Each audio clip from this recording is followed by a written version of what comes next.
Hey guys, Max here, and this is your daily market update for yesterday, the 22nd of June. And it was actually quite a tame day for once, which was almost nice to see, even if equities did fall very slightly for the whole. Now, as you can see from this graph behind me, most stocks were pretty mixed. There wasn't really much of a concerted move in any either direction. Healthcare stocks did quite well, energy stocks did quite poorly. The rest of the market was hit or miss. The S&P 500 then on the whole fell by about 0.1%, just a very minor decline. Tech did very slightly worse and fell by 0.2%, and then the Dow Jones fell by 0.2% as well. In the rest of the world then, what did we see over there? Well, it was a similar sort of story, mostly mixed, although actually a little bit worse for the most part. Europe did quite poorly, with the FTSE 100 falling by 0.7% and the Stoxx 600 falling by 0.7% as well.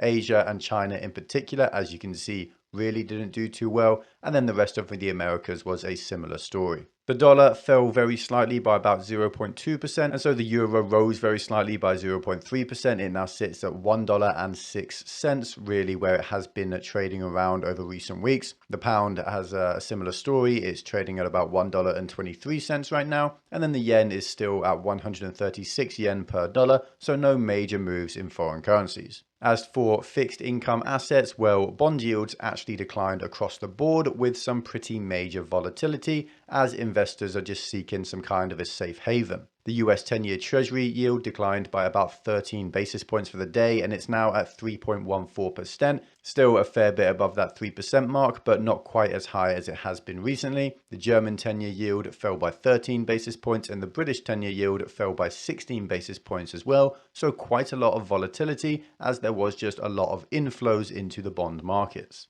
Oil prices fell once more, which was really nice to see, and hopefully this will continue into the future, though frankly I'm not getting my hopes up. This is still, as of yet, just speculation about a potential recession reducing demand for oil into the future. We don't actually know for a fact if oil demand is going to be falling. WTI crude oil then fell almost 4% to $105 a barrel, and Brent crude oil fell as well. It's now at $108 a barrel. And then to finish us off for traditional finance, gold prices are sitting right around $1,830 an ounce. As for crypto then, how was it there? Well, it was quite mixed as well, but very slightly bullish, not by any major amount to be honest. Bitcoin sitting around $20,000 is exactly where it has been sitting for about a week now. Ethereum at $1,100 is the same sort of story. And then most altcoins were up by 1, 2 or 3% for the day. But again, everything's pretty much exactly where it was a week ago with no major moves in the crypto markets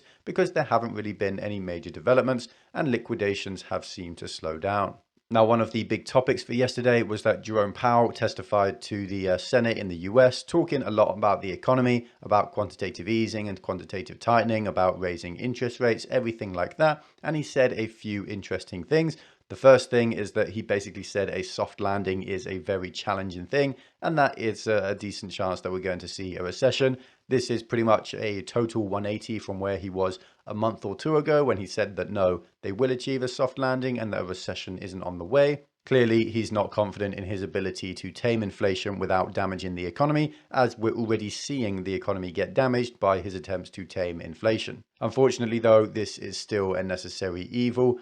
He also said that rate hikes are going to continue as well. They're not going to stop, but he wasn't actually totally hawkish when he was talking here. It wasn't quite hell is coming yet. It's more just we're doing what we have to do to tame inflation. Now, of course, this being in front of the Senate, there were some awful politicians who used this as an opportunity to push their political agenda. People like Senator Karen, as Elon Musk calls her, or Senator Warren, as is her real name. Anyway, she came out and said that Powell should not drive the economy off a cliff with these rate hikes. Well, guess what, Warren? It's too late for that. The economy was already driven off a cliff 2 years ago when the government decided to act incredibly irresponsibly, to turn on the money printer and to not look back.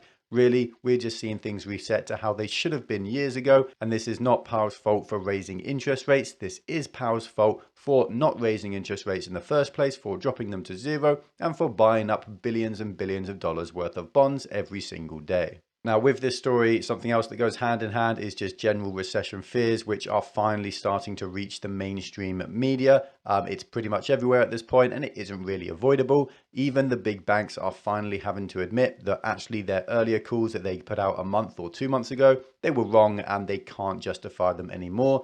Deutsche Bank and Citibank are now saying that they see a 50% chance of a recession over the rest of the year, as quantitative tightening starts to kick off and as interest rates begin to be hiked further. Frankly, this is blindingly obvious, and actually I use this as an opportunity to remind people not to trust what these institutions have to say in the first place, because just a few months ago they were saying that no, the economy is far stronger than you think it is and that it can weather these sort of rate hikes for no problem whatsoever. The reason they said this is because they wanted to encourage more speculative gambling on the markets. They wanted to encourage people to continue to spend money on their credit cards. They want to continue to profit off of the backs of the consumer and the investor. And so they do everything they can to keep sentiment high, when in reality, they know what's going on. They're not stupid, they're just negligent. Now, Elon Musk is sort of on the opposite side of this spectrum, because actually months ago, he came out and said that actually the US is likely to head into a recession, and he was ridiculed for saying that. It's about the same time that I've been saying this, but most of mainstream media once again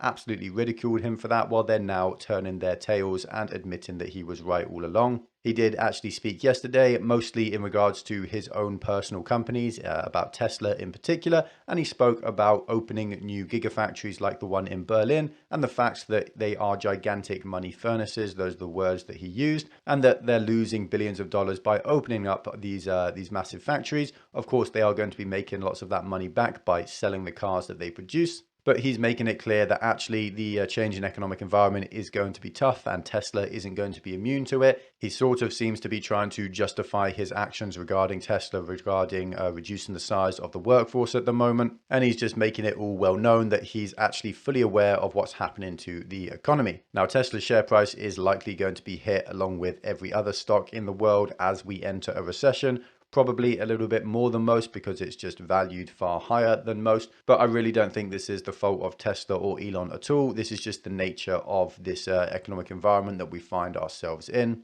JP Morgan, for instance, has announced that they're going to be firing 1,000 staff from their mortgages divisions, basically because they recognize that there's a housing market slowdown that's probably going to turn into a housing market crash. And so they're cutting off their chaff. They're getting rid of some employees who aren't going to be necessary when mortgages get a little bit less common and when people start to struggle. Again, this sort of bad news is coming out of every sector and every company. It isn't specific to just Tesla. We have lots of bad news coming out from other companies like Coinbase, like JP Morgan. This is the nature of a recession, and it isn't specific to any one company. Now, Biden is coming out and proposing a gas tax holiday to try and reduce gas prices for people in America, to make it cheaper for you to fill up your cars.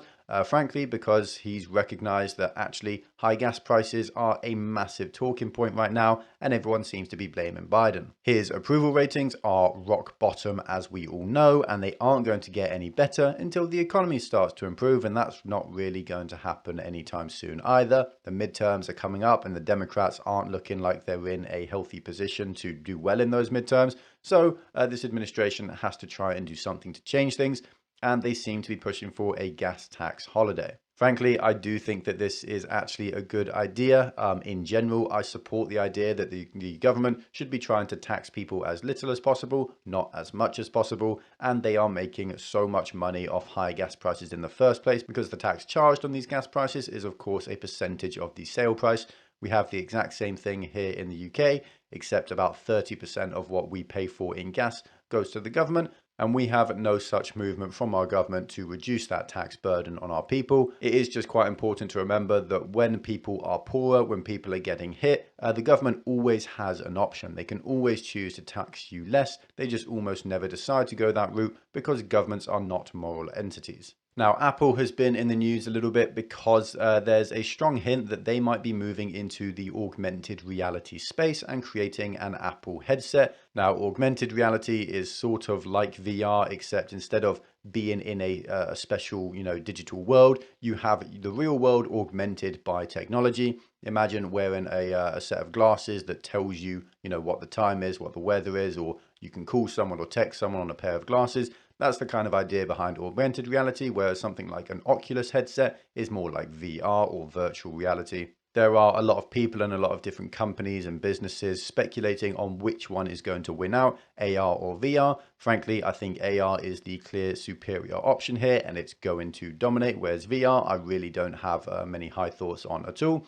Apple seems to think that as well, and they're going in that direction of AR. This is a good thing to hear for Apple shareholders. It will probably cost you some money in the short term in terms of investing in this technology and trying to get it out. And it is by no means an easy thing to create. We had Google come out with Google Glass, I think almost a decade ago now, and that pretty much failed instantly. Snapchat had their own set of sunglasses, which was also sort of AR, and that absolutely failed. But eventually one company will get it right and it will change the world and make that one company billions and billions of dollars. If I had to bet on any company to be that success story, I have to say it would probably be Apple. Now, finally here, just to finish off for the day, we have an incredibly ironic article coming straight from Bloomberg. Who else? Basically saying that the age of credibility for central banks is over, which, yes, that is true. Central banks have been incredibly lackluster over recent years, and they are the reason for this recession that we're entering right now. But I do think it's funny that Bloomberg have turned around on a dime and they're suddenly chastising central banks when they were fully in support of their actions for the entirety of the last 2 years.